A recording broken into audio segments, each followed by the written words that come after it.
بسم الله الرحمن الرحیم. د وطن ریډیو اف ام 90.8 د دې خپرونې کیسه به درته وایم. ډېر خوږو درنو اورېدونکو، د خپل کوربه سید عادل له اړخه د مینې خلوص نه ډک نیکې هیلې احترامات او سلامونه قبول او منظور کوي. هیله ده چې روغ جوړ او خوشحاله به یې. قدرمن اورېدونکو، لکه څنګه چې تاسو ته پته ده او دا خبره تاسو ته معلومه ده چې موږ د هر اتوار په ورځ باندې د اتوار په ورځ او د ګل په شپه یعنې د پیر په شپه باندې موږ راځو. د 11 بجو نه والې تر 12 بجو پورې ستاسو لپاره یو کیسه راوړو، یو ښکلې شان کیسه یې راوړو. او څنګه چې ستاسو نور کله دا کیسه خوښېږي، نو هیله ده چې نن به هم ستاسو دا کیسه ډېره خوښه شي. دا نننۍ کیسه ډېره ښکلې او زبردسته کیسه ده، خو چې تر اخره پورې واورئ نو تاسو سره دې په مطلب د دې کې چې کوم میسج پروت دی، د دې کې چې کوم پیغام پروت دی، د هغې نه به تاسو ډېر زر خبر شئ او ډېر ښه میسج پکې پروت دی. د دې کیسې نوم دی د ډاکوانو بادشاه، او دا لیکلې ده د بودسیری شاکر الله شاکر صاحب. په دې کې چې کوم کردارونه دي په هغې باندې تاسو زه لږه شان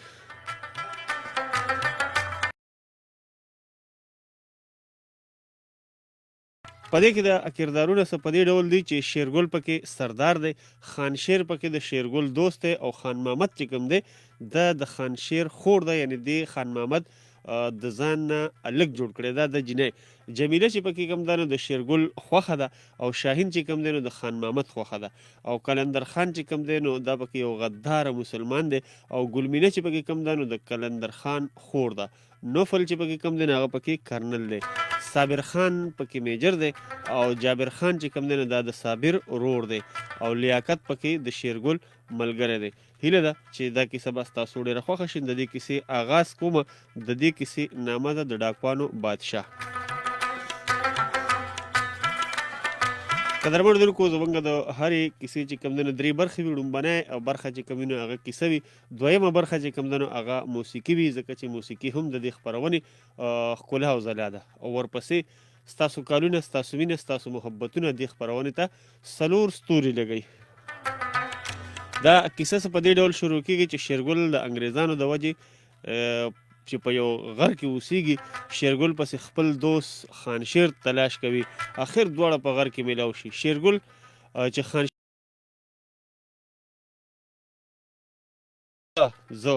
زما خو تا پسې په ګرځېدو زړه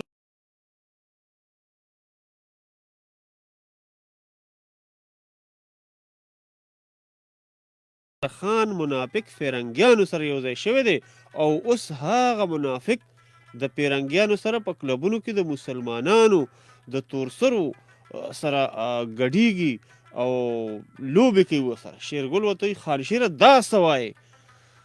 خانشیر ورته وایي شیرګله دا رښتیا دي، خو چې اوس په دا جهالت څنګه ختمو؟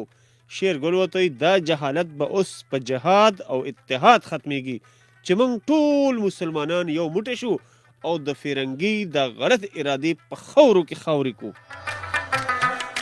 خانشیر ورته وایي نو بیا ګورې څه ته، زه چې ورځو پې.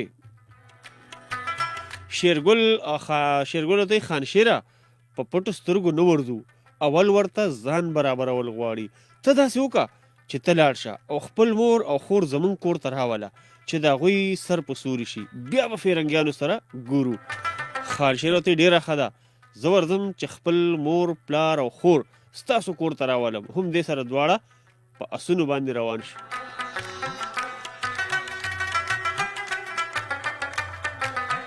بل طرف ته کلندر خان او فرنګیانو ته په کلب کې ډمې ګډېدلې، او دوی ورته ناست دي. د میجر وایي چې سر ما قلندر خان په خپل دام کې داسې گرفتار کړو چې هغه به اوس ټول عمر له زموږ ملګرتیا او د مسلمانانو مخالفت کوي. کرنل نوفل ورته وایي نوفل دا انګریز دی. شاباش، زموږ صرف د کلندر خان نه خطړه کېده، اوس موږ ته د باقي مسلمانانو نه پوکي باندې مړ کړو، په مځکه یې وغورځولو او سپله یې پې راښکله. دې سره کرنل او میجر دواړه په خندا شو ویې خندل. بل طرف ته کلندر خان په خپله دیره کې پروت دی، او خو په سر کې پروت دی، چې دې وخت کې ورله فرنګیانو یوه ډالۍ راوړه. کلندر خان ډېر خوشحاله شو او بیا یې په سوچ کې پرېوتو. بل طرف ته لیاقت خان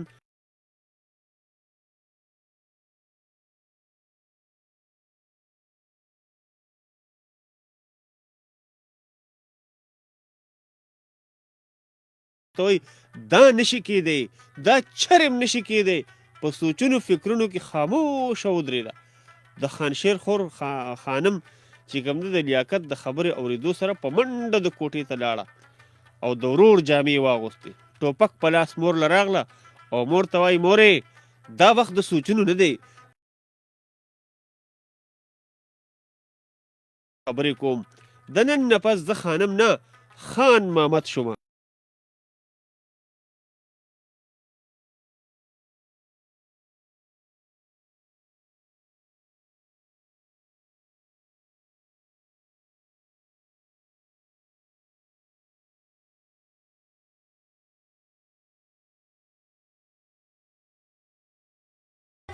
دې وخت کې انسپکټر سره د سپایانو په دروازه راننوت او خانشیر ته وایي چېرته هم نه یو تلي راغلي، هم دلته کې یو. خانشیر ورته وایي تاسو او دلته څه له راغلی؟ انسپکټر ورته وایي نور څه له، په تا پسې په دې کور کې یو ګل دی او د هغه ګل زموږ دوست کلندر خان ته ضرورت دی. خانشیر ورته وایي داسې پته لګي چې زما خور او مور ستاسو د لاسه دا کور پرېښودی دی. زه به اوس تاسو برابر کم. جګړه شروع شو. څه به جګړه شو؟ په جګړه کې خانشیر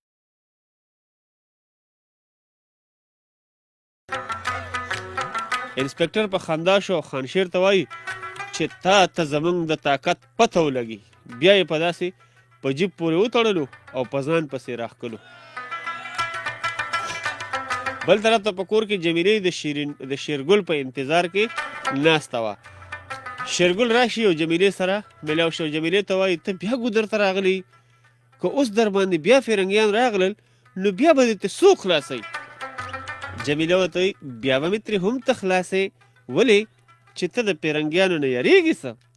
شیرګل ورته وایي جمیلې ټوکې پرېږده، دا وخت د ټوکو نه دی، خو بیا چرې دلته اوبو له رانه شي، ولې چې فرنګي ستا په شان د ډېرو تور سرو اظهرونه اغوستي دي. جمیله ورته وایي زه خو اوس اوبو له نه یم راغلی یم، ولې چې ستا مینه ما بلکل ارام ته نه پرېږدي. شیرګل ورته وایي جمیلې اوس ما سره د مینې خبرې مه کوه، اوس زما په زړه کې د وطن مینه ده، د وطن مینه ده. او چې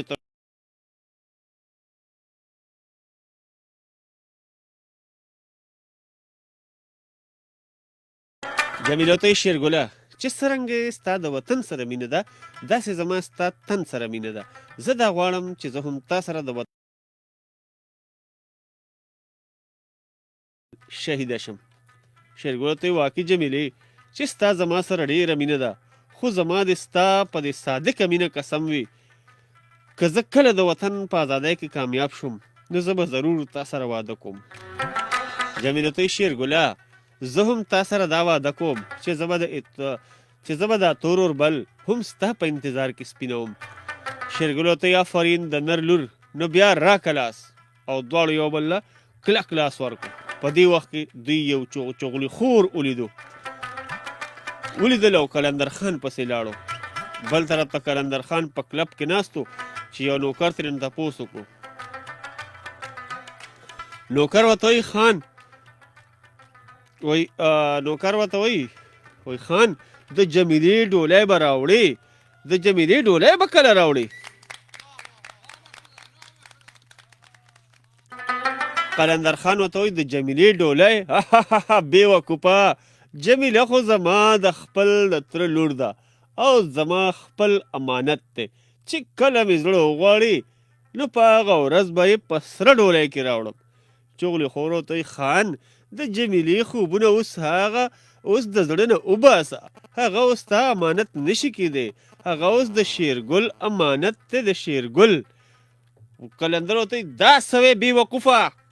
چغلي خور ورته وایي خان دا رښتیا دي، هغوی ما نن دواړه په ګودر کې جوړه ولیدل، په خپلو بختورو سترګو مې ولیدل. قلندر ورته وایي شیرګل خو د اول نه زما دشمن دی، که هغه دا کار کړی وي نو زه به هغه چرې ژوندی پرېنږدم. په غوسه کې په تره پسې لاړو او تره ته وایي کاکا جي ما تا ته ویلی دي چې ته د جمیلې رشته ما اورېدلی دي چې ته د جمیلې رشته زما دشمن شیرګل سره جوړه کړې ده. د جمیلې پلار ورته وایي دا رښتیا دي، ولې چې شیرګل زما د لور عزت د هغې خلکو نه بچ کړی دی چې کومو خلکو سره عزتونو سره لوبې کې. دا ټیک ده چې ما خپل رور سره لوس کړی چې زه به جمیله قلندر خان له ورکوم، خو ما خپل لوز د هغه ورځې نه مات کړی دی چې د کومې ورځې نه در ورته وایي چپ شه کاکا جي، اوتې بوتې مه وایه، د جمیلې واده به ما سره کېږي، ما سره. که زما نه د بل چا سره وشو نو بیا به د خپل ژوند نه لا احسان بدله به درله چرې پوره نه کړم. جابر خان ورته وایي په دې کې د احسان څه و، دا خو زما فرض و چې مې ستا امداد کړی وی. ولې چې پیرنګی یوازې ستا دشمن نه دی، زما هم دشمن دی. زه هم د پیرنګي د لاسه در په در خورې په سر ګرځم. خان محمد ورته هغه څنګه یار؟ جابر ورته یار دا ډېره لویه کیسه ده چې یو ورځ زه په یوه لاره روان وم چې دې وخت کې د جابر خیال راغلو. جابر په خیال کې په لار روان و چې سیپور یو ماشوم وهي، او جابر ورته وایي سنډه دا ماشوم دې ولې ووهلو؟ سیپور ورته وایي زه مړه زما نه د پردي ماشومان مه ګټه، ورشه د خپل پلار بدل دې واخله. جابر ورته وایي د پلار بدل؟ زما پلار چا مړ کړی دی زر ووایه.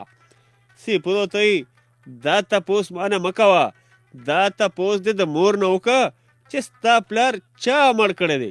جابر ورته وایي که دا دروغ وي نو زه به دا پیغور ستا په مرګ بدل کړم. سیپور ورته وایي ځه کته به شي.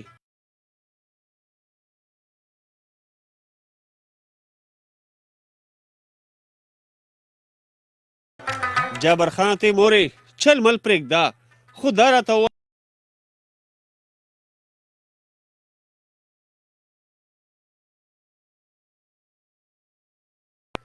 جابر ورته وایي او مورې ما ته دروغ مه وایه، ما ته رښتیا ووایه. مور ورته وایي بچې ستا پلار انګریزانو وژلی دی.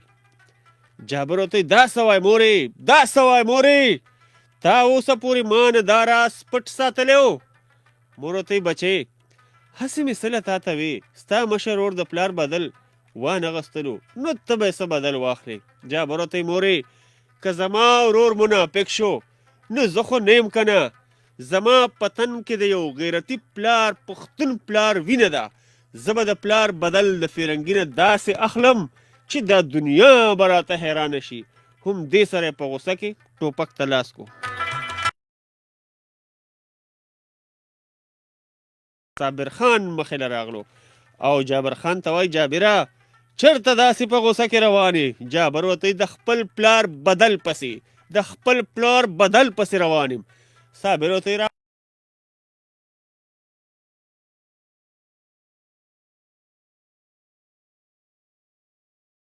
لالا دا خو 20 کاله تیر شو، که 100 کاله تیر شي خو پښتون چرې هم چاته خپل بدل نه پرېږدي. زه به د پلار بدل ضرور اخلم.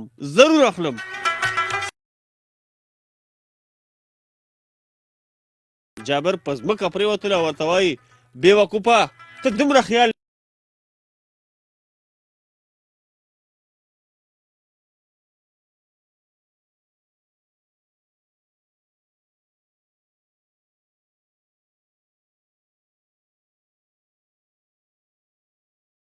زمینه نه یم، زه به د پلار بدل داسې اخلم چې د پیرنګي بچې به یاد لري.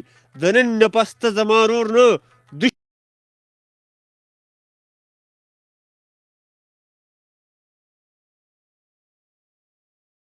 ځنګلو ته راغلی. ته واقعي چې په ځای دې ځنګلو ته راغلی؟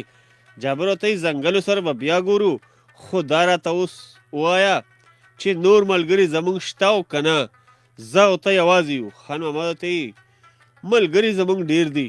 جابر ورته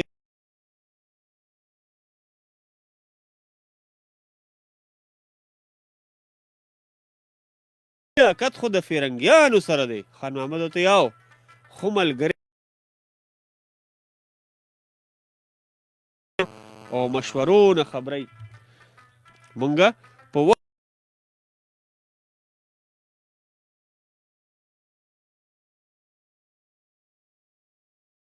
په څه رنګ میلاویږي خان محمد ورته ته راځه چې دیرې ته ځو. چې دیرې ته لاړ شو هغوی به هم هلته راځي. دواړه روان شو. بل طرف ته په دفتر کې چې کوم کرنل میجر او کپتان ناست دي خپلو کې د مسلمانانو د تباهۍ مشورې کوي چې دې وخت کې انسپکټر او سپاهیان خړ پړ دفتر ته راشي.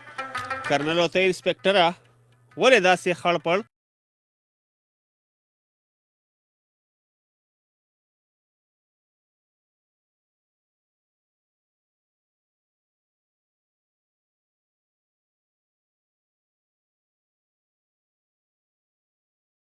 ورته وایي میجر ته په غوسه کې وایي او میجر ته وایي میجر دا زه څه اورم داسې ښکاري چې ته په دې خپله میجرۍ تنګ شوی چې ستا ورور زموږ خلاف بغاوت کوي او ته موږ سره میجري کوي.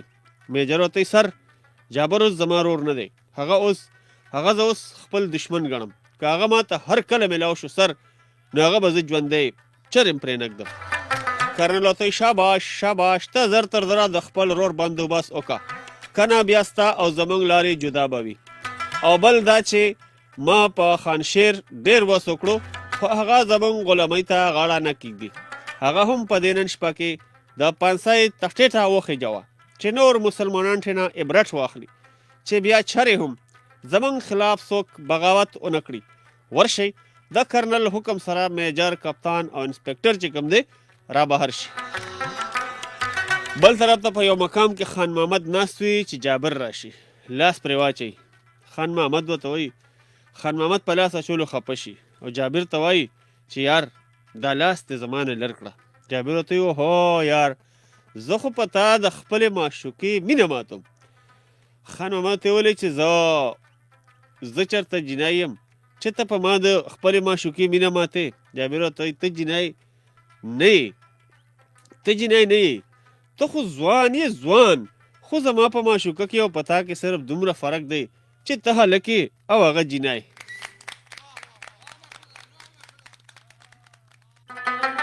خو هغه ما صرف یو نظر په ګذر کې لیدلې وه چې هغې خپلو ملګرو سره په ګذر کې منګي راډکول.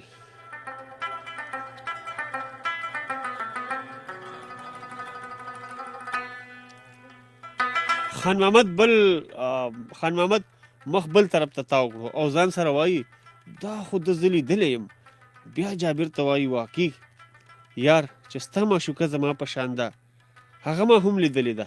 جابر ورته وایي هغه به اوس کوم ځای وي یار زه خو ورپسې په ګرځېدو ستړی شوم. زه خو لیونی سپېلنی شوم د هغې په بیا کتو پسې. خان محمد ورته وایي هغې پسې نور مه ګرځه هغه به تا ته داسې میلاو شي لکه څرنګه چې زه تا سره ناست یم. خو چې کله فیرنګې د دې ملک نه لاړو هم هغه ستا په شان ده پیرنګي خلاف چغې وهي او د وطن د ازادۍ کوشش کوي. دې وخت کې شېرګل په اسور راشي او خان محمد ته وایي خان محمده دا ځوان څوک دی؟ خان محمد ورته دا زموږ نوی ملګری دی جابر خان دی. دی هم د فیرنګیانو خلاف دی. شېرګل ورته په رښتیا جابر دی که نه تش په نوم جابر دی؟ خان محمد ورته سردار په رښتیا جابر دی ما ته یې پته لګېدلې ده. نو بیا یې خو را په غاړه که دواړو ګړه بړه وکړه چې دې وخت کې لیاقت راغی او شېرګل ته وایي تاسو دلته په ارام ناست یئ او فیرنګې نن شپې له خانشیر د پانسۍ په تخته خیجئ. شېرګل ورته دا څه وایي؟ وایي راځئ راپسې ملګرو. هغه دم شېرګل دی جیل ته ځان ورسولو. شېرګل د جیل نه ګیر چاپېره سنتریان په چاړه ووهل او په خاموشۍ یې وغورځول چې دې وخت کې یو سنتري دی ولیدل. هغه سیټي ووهله. په یو دم د شېرګل دی د پیرنګیان سپاهیان چاپېره شو. جګړه جوړه شو. ډېر پیرنګیان پکې مردار شول. په جګړه کې په یو ګولی جابر خان ولګېدو. د تلو نو. شېرګل ورته خان محمده ته جابر خپلې دیرې ته ورسوه او زه به پیرنګي سره جنګېږم. خان محمد ورته وایي سردار ګوره خانشیر در نه پاتې نشي. شېرګل ورته ته بېغمه شه چې زه ژوندی یم نو خانشیر به رانه نه پاتې کېږي. سمدستي یې پیرنګیانو ته هینډ ګرنیټ خلاص کړو. ټول پیرنګیان یو خوا بل خوا پرېوتل. دی وخت کې شیرګل سمدستي چې کوم دی مړ شو. د مړ شوي سنتري نه چابي واغسته او خانشیر یې آزاد کړو. خانشیر ورته شیرګله اوس ماله لږ مشین راکړه چې زه پې هم زړه یخ کړم. شیرګل ورته خانشیره ما سره صرف 2 ګولۍ پاتې دي، ته ځه زه درپسې یم. خانشیر چې هر کله د جیل نه بهر لاړ شي د شیرګل هم سمدستي په اس سور شي او خپل دیرې طرف ته را روان شي. خو د پیرنګي جیب هم ورپسې شاته لګېدلی وي. هر کله چې د پیرنګي جیب شیرګل ته نږدې راشي د شیرګل پې فایر وکړي، د پیرنګي جیب ولګي او دریاب ته پریوځي او د شیرګل په امن و امان سره خپل دیرې ته ورسي. بل طرف ته کرنل نوفل چې کوم دی په خپل دفتر کې په غوسه کې میجر ته وایي میجر دا څه قیامت جوړ دی، زموږ خو صرف د قلندر خان نه یره کېدله، خو چې قلندر خان زموږ په دام کې را نغلو نو اوس د هغه ځای نه 4-5 ډاکوان پیدا شو. اخر د دې ډاکوانو بادشاه څوک دی بادشاه؟ میجر ورته سر د دې ډاکوانو بادشاه شیرګل دی، د چا د لاسه زمونږه چې زمونږ بېشماره سپایان قتل شو. کرنل ورته میجره اوس د شیرګل بندوبست په کار دی، نن یې زمونږ بېشماره سپایان قتل کړه، سبا به ما هم قتل کی، دغسې به ورو د پیرنګیانو نام و نشان دنیا د تاریخ نه بهر شي. خو داسې هیڅ کله نشي کېدی. زما نوم کرنل نوفل دی، زما زړه د کاڼي نه جوړ دی، ما سره طاقت دی. سمدستي په غوسه کې میجر او کپتان ته ورشئ، د نن نه پس په ټول مسلمانانو غله بنده کوي، د هغوی بچی قتل کوي او په علاقه کې د شیرګل ګرفتارۍ پسې اشتهارونه خواره کوي. ورشئ. دې حکم اورېدو سره دواړه د کرنل د دفتر نه را بهر شوي. اوکې سر. بل طرف ته په دیره کې شیرګل، خان محمد او جابر خان اوده پراته وو چې دې وخت کې خانشیر د بهر نه راغلو. وایي سردار تاسو دلته په اوږدو خپو خوبونه کوئ او په وطن کې ستا په سر په مسلمانانو کوم ظلمونه کیږي. شیرګل ورته ظلمونه؟ خانشیر ورته دا وګوره اشتهار، په اشتهار کې داسې بیان لیکلی دی که چا شیرګل مړ کړو یا یې ژوندی ګرفتار کړو هغه سړي ته به کرنل نوفل 15 لکه روپۍ انعام ورکوي او چې تر څو پورې شیرګل ګرفتار شوی یا مړ شوی نه وي تر هغې پورې به ټولو مسلمانانو باندې د غلې بندش وي. شیرګل ورته وایي فرنګیا چې تر څو شیرګل ژوندی وي په مسلمانانو به هېڅکله غله بنده نه شي. ملګرو راځئ راپسې. څلور واړه بیا پاسونو ورخلاص شو. هغه دم یې پیرنګي د غلې ټول د غلې چې څومره ګودامونو ټول یې مات کړل. مسلمانانو د غلې په ګودامونو لوټ مار شروع کړو. د غلې ټول ګودامونه مسلمانانو په زوره لوټ کړل. شیرګل وایي ملګرو راځئ چې ځو. د پیرنګي که دا یاد وي بیا به چرې په مسلمانانو غله نه بندوي. بیا ټول واپس شو. بل طرف ته کرنل په کلب کې یوې جینۍ سره خبرې کوي چې دې وخت کې میجر، کپتان او انسپکټر راشي. ټول په جمع کرنل نوپر ته سلوټ وکړي او کرنل کرنل ته وایي میجره څه به وکړل؟ میجر ته سر ما خو د شیرګل ګرفتارۍ پسې په ټوله علاقه کې اشتهارونه خواره کړل، ډېر زر به ګرفتار شي. کرنل ته شاباش تاسو وکړه کپتانه. کپتان ته سر ما خو په ټولو مسلمانانو غله بنده کړې ده، کېدی شي چې ډېر مسلمانان به زموږ ملګرتیا ته تیار شي او شیرګل به ګرفتار شي. انسپکټر ورته وایي سر ما خو د مسلمانانو ډېر واړه بچي قتل کړل او ټولو ته مې دا هم وویل چې دا وینې به تر هغه بهیږي چې تر څو شیرګل ګرفتار شوی نه وي. او میجر ورته وایي جابر ورته د خپل ځای نه ونه خوځي، دا زما حکم دی. وایي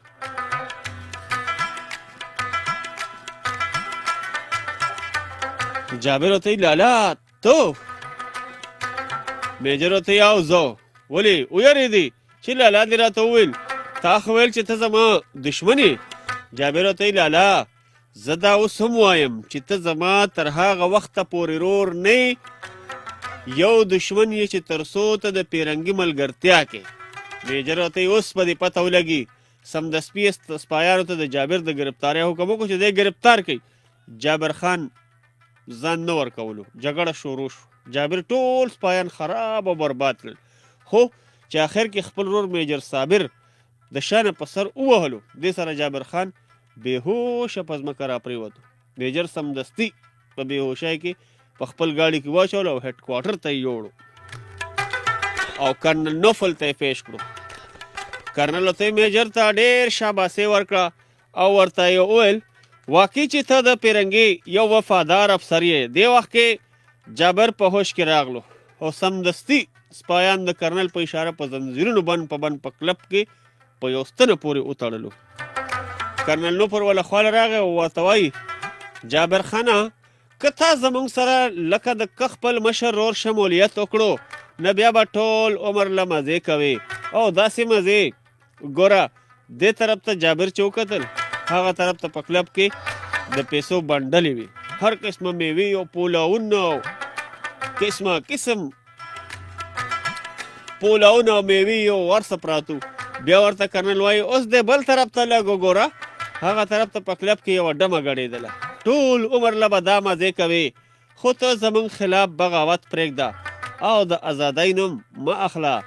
جابر خانه جابر ورته فرنګیا چې تر څو زه ژوندی یم تر هغې به زما د بدن یو یو رګ، هر یو اندام، هر یو د وینو داره به د ازادۍ ازادۍ اواز کوي. کرنل ورته په خندا شو خو چې زه تر څو ژوندی یم نه ستا د وجود ټول اندامونه او رګونه به اوس زموږ د غلامۍ اواز کوي. میجر راشه دله په خپله سزا ورکه. میجر سمدستي خپل رور له په ملا ګرم سیخ کېښودو. جابر د درد نه اوچته چغه ووهله، ویلو ازادي.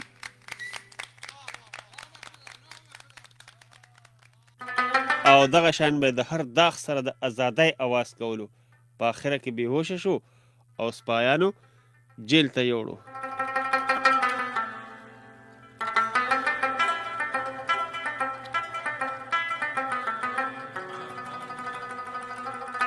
قدرمنو اورېدونکو دا وه د نن ورځ کیسه او انشاءالله تعالی را روانه خپرونه کې به درته نوره کیسه چې کومه لږه شان پاتې ده دا به در سره هم شریکه کړم. دا د ازادۍ د تحریک ازادۍ یوه کیسه ده چې دا زموږ په مسلمانانو او خاص کر په پښتنو باندې دا حالات تیر شوي دي او دا د ازادۍ هغه جذبې وي چې په دې کیسه کې رانغاړلي دي. د دې کیسې په آخره کې به تاسو ته یو ښکلی شان پیغام هم په دې کیسه کې میلاو شي. راځئ چې واخلو یو وړه شان دمه. د دمې نه پس به ستاسو مینه ستاسو محبتونه په 0937 55 12 21 باندې نیغ په نیغه اخلو. هیله لرم چې لکه نور کله به شان مه ستاسو دا خپرونه دا کیسه به هم د ډاکوانو بادشاه دا کیسه به هم ستاسو ډېره زیاته خوښه شي. چېرته هم مه دی خپل وطن رادیو FM 90.8 او خپل کوربه سید عادل سره اوسئ.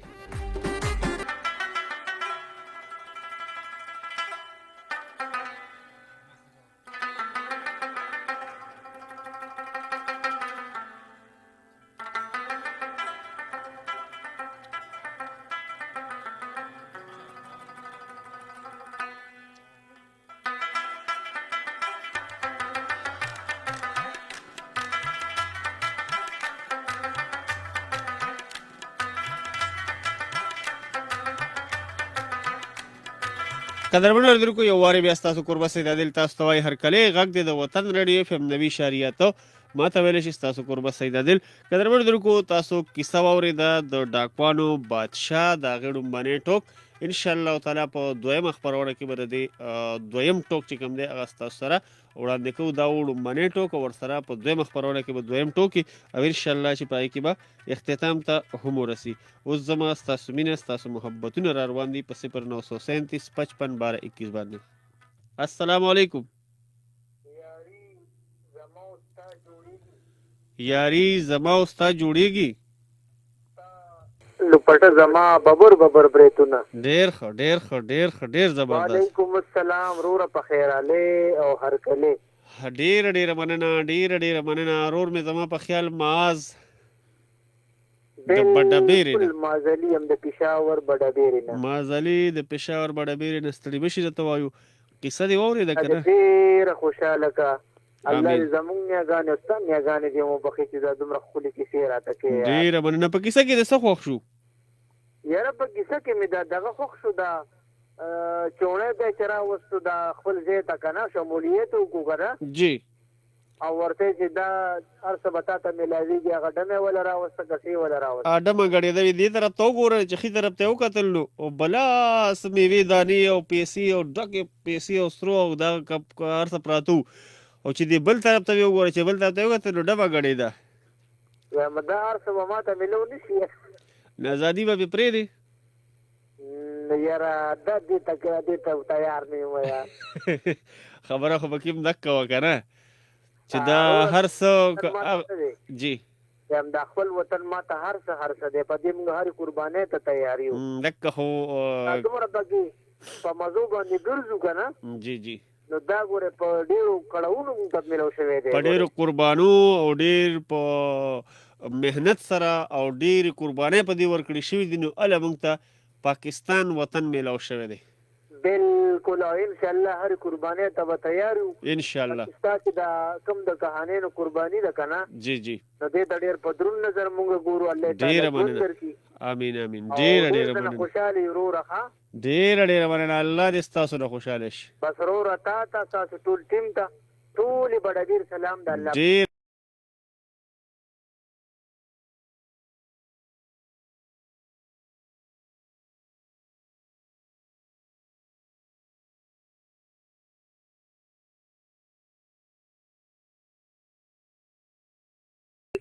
وعلیکم السلام جی دا خوږ اواز د چا دی او د کم کلیله دی سیداګي سیمه ما خبرې کوم د بنیر جوړ کړي هر کلی راته وایو اسیر ماما صاحب ډېره زیاته مننه څنګه یې ښه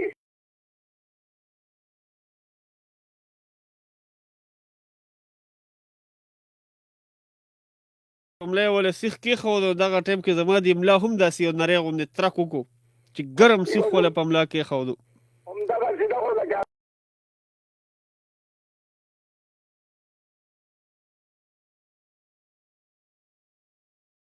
ډېره خوږه کیسه وه انشاءالله پوره به یې اورو انشاءالله د هغې پوره مطلب ډېره مننه جي یو جهان مننه ستاسو د مینې ټولو مینهوالو ته زما طرف نه دعا سلام ډېره مننه وعلیکم السلام یو جهان مننه اسیر ماما صاحب زموږ سره د بونیر جوړ ده و چې کیسه مې ډېره خوښه شوه او ډېره د ننګ او د پت کیسه ده السلام علیکم وعلیکم السلام حاجي بھائی څنګه حال دی الحمدلله خیر خیریت ته یار محمد کاکا د باجوړ نه که نه بالکل یار محمد کاکا څنګه حالوال دی خیر دی شکر الحمدلله که خیر خدمت دی او خبره الله دې آباد لره ډېره مننه خوشحاله اوسئ امین خو دا راته ووایه چې د چا کردار دی پکې خوښ شو د شیرګل که د خانشیر که د خان محمد که د جمیلي یا دا ټول باندې سم پوه نه شوم چې دماغ هم لږ کمزوري خو دا خانشیر چې و دا خانشیر هم صحیح و او دا بل جابر خان شیرګل نو دغه کسان هم صحیح و دا کم دا دوه وونه چې و د دوه ورور دا یو ډېر بېایمانه و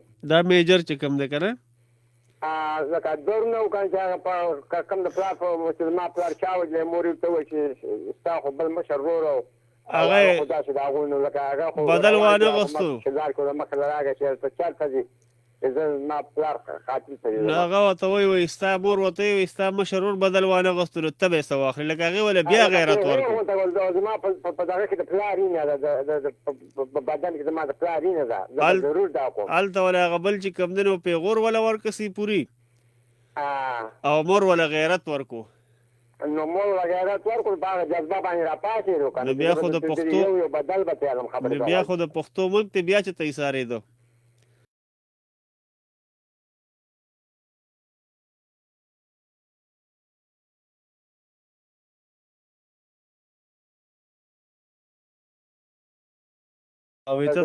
ژوندی پرې نه ځم که نه دا غیرجینه خلک دی بس خبره دا ده خو دا کېدای شي چې د دې داسې جذبه دا ټول د خلینیت نابود کوي انشاءالله که خیر ډېره مننه نو دا ډېره مزه کیسه ده اوس اخر پات ته ورسېږي او شاته اوږده کلونه مې دا کیسه ته ډېره ناوخته کېږي موږ یو شي تاسو مردان پېښور والا خو لږ ډېره اوږده خو موږ علاقې د غرونه علاقې د کیسه اوږده شوې دا زموږ دپاره ډېره د فخر او ویاړ خبره ده چې یار محمد کاکا په باجوړ کې دا وخت زموږ غږ اوري او دا ټایم کیسې دا وخت چې کوم دی کیسې ته ټلیفون کړی دی نو بس تا کیسې دا زما ډېرې خوښېږي چې خدای پاتې شوی ځای موږ دا تېره کوم چې دغه شوی په هغه کې زما نه دغه شوی په هغه ماینوم پېښ شوی صحیح بس هغه به ان شاء الله راته په دې فیسبوک په دې لاره باندې وطن ریډیو چې کوم پیج دی کنه فیسبوک باندې په هغې باندې شته دی د وطن ریډیو د فیسبوک باندې دا کیسې شته دی یاره دې باید په سم نه پیغام الله دې خوشحاله کړه ډېره مننه زه ان شاء الله که را روانو وختونو کې به سره بیا شیر کو که خیری ښه نه نه دا کومه چې مخې ته راځو کله یو خو به اورو خو خاصه پروګرام د خوږې دا کیسې زما چې خو شډېرې خوږې ډېرې بد ډېره مننه خوشحاله اوسئ ډېره مننه السلام علیکم وعلیکم السلام د فیسبوک لیکه چې کومونو په هغې باندې هم ډېرو مینوالو خپل میسجونه خپل پیغامونه خپله مینه رالیږلې ده زروان خان او جهانزیب دلسوز یاد کړی وي السلام علیکم جناب آپ کیسے ہو بالکل ٹھیک ٹھاک ہوں آپ کی دعائیں او حقیق را لګري دي میسجونه وایي چې اتیک دی زما په خیال او چې نظر مې لږ کمزوری شوی دی نو خفه کېږئ به نه که نوم مې غلط اخیستی بخښنه غواړم او سعید خان هم سلامونه را لېږلي دي وایي ګډ او بیا یې میسج کړی دی وایي ګډ ډېره مننه سعید خان ستاسو د مینې یو جهان مننه او محمد سلامونه بایجان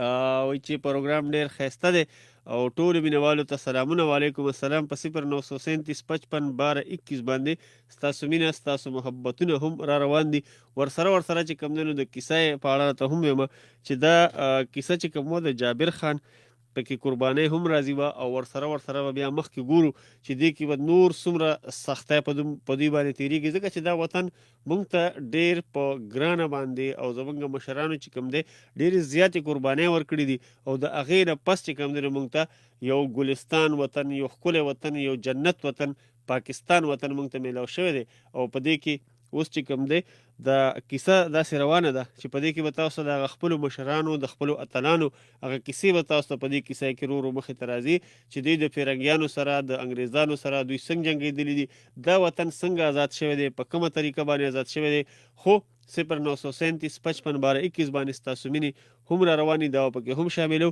ورسره چې کوم دی شیرګل خان هم سردار چې کوم دی او بیا خانشیر د شیرګل دوست دی او بیا خان محمد د خانشیر خور ده نو دی خو ځان له نوم خان محمد ایښی دی خو دا به اخره کې امید دی چې دا به ځان ښکاره کړي چې زه جینۍ یم او زما ټول هغه لباس د هلکانو نو دا به د خپل لباس بیا بدل کړي او خپل د جینکو لباس ته به انشاءالله ور واوړي او بیا چې کوم دی جمیله چې کوم ده هغه د شیرګل ډېره خوښه ده شاهین چې کوم دی هغه د خان محمد خوښه ده دغه شان قلندر خان چې کوم دی نو دا پکې غدار مسلمان یادېږي په دې کیسه کې نو کې دا ټول کردارونه را جمع شي او په دې کې بیا اخره کې یو نوم ولا ورکړی شي د ډاکوانو بادشاه دا کیسه چې کوم ده نو انشاءالله دا د فرنګیانو سره د هغه وخت جنگ هغه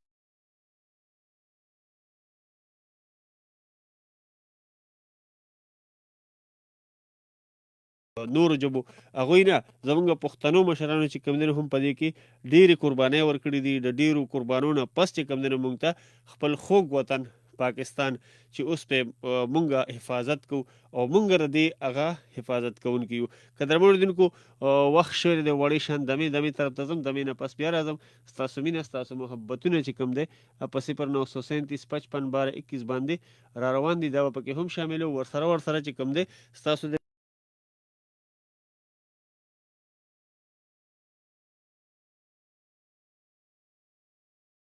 زم چرته مدی خپل وطن ریډیو اف ام 90.8 او خپل کوربه سید عادل سره اوسئ 0937 55 12 21 0937 55 1221 0 900 او د فیسبوک په لیکه چې تاسو راځئ نو د فیسبوک په لیکه باندې زمونږ د افیشیل پیج چې کوم دی د وطن ریډیو په هغې باندې تاسو راتلی شئ پیج د سره لایک هم کوئ ورسره چې کوم دی نو کمنټس هم وکړئ چې موږ ته ستاسو د مینې ستاسو د محبتونو پته ولګي چې دې وخت کې زمونږ هغه کم ځای کې او کومو ملکونو کې زمونږ مینوال چې کوم دی هغه اوري کیسه وه د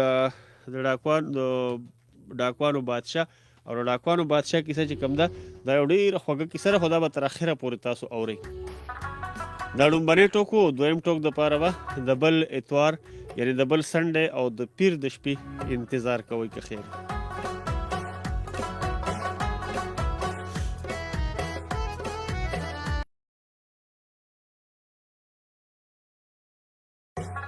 ورسره په سندره کې ستاسو کالونه هم واخلو. السلام علیکم. السلام علیکم. وعلیکم السلام ورحمت الله وبرکاتو. څنګه دې مختیار خبر کوم تر صدونه؟ مختیار د فیرصدونه هر کله ته وای مختیار سي. خیر نو په دا تاسو ته ما چې زه په خبرو باندې نشم او نو پوهېږم که نه ښه جي او تاسو ته وایم چې دغه زه پوهېږم خو په تاسو سره خبرې نشم کولی که نه جی جی جی او تاسو نه نمبر دا کومه چې یاره زه ډېره دا کومه زه راځم ورته که نه ښه جي او چې ځان چې به وګوره سړی شته دی جی بالکل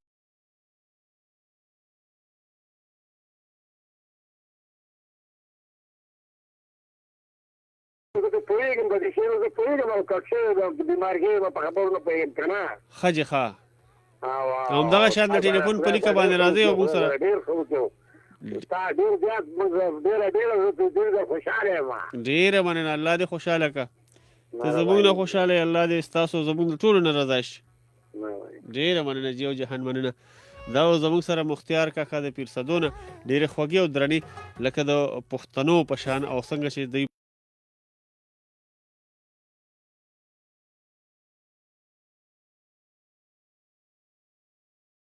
جومات کې کوي او که په حجره کې کوي او که په لاره کې کوي یا په محله کې کوي نو دا به د پښتو او د غیرت نه ډکې خبرې. قدرمن اوریدونکو کیسه هم تاسو اورئ ورسره د ګلپاڼې د ښکلي اواز نه د ښکلي ټپونه ډېر خوندونه او ډېرې مزې هم اخلئ خو ورسره چې کوم دی نو اوده کېږئ مه 0937 55 12 21 باندې موږ هم ستاسو د کالونو ستاسو د مینې ستاسو د موجودګۍ د احساساتو موږ له راکړئ چې مو تاسو کیسه اورئ او که نه اورئ. آیا کیسه ستاسو خوښه شوه او که خوښه هم نه شوه دا راته هم پته ده چې ناوخته وخت دی خو اکثر دا کیسې چې به موږ ته نیا او یا نیکه یا په کور کې نورو مشرانو کولې نه اکثر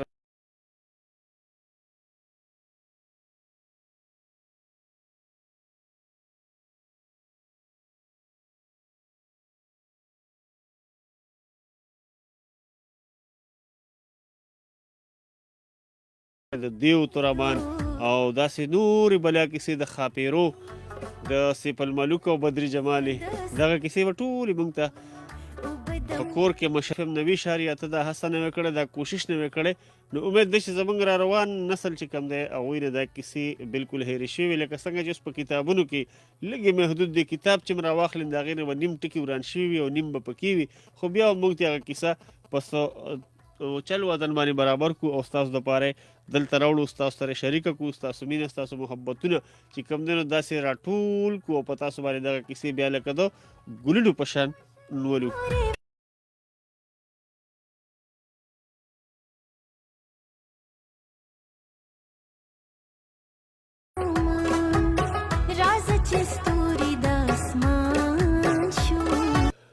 او بیا قدرمن اوریدونکو دغه کیسې چې کوم دی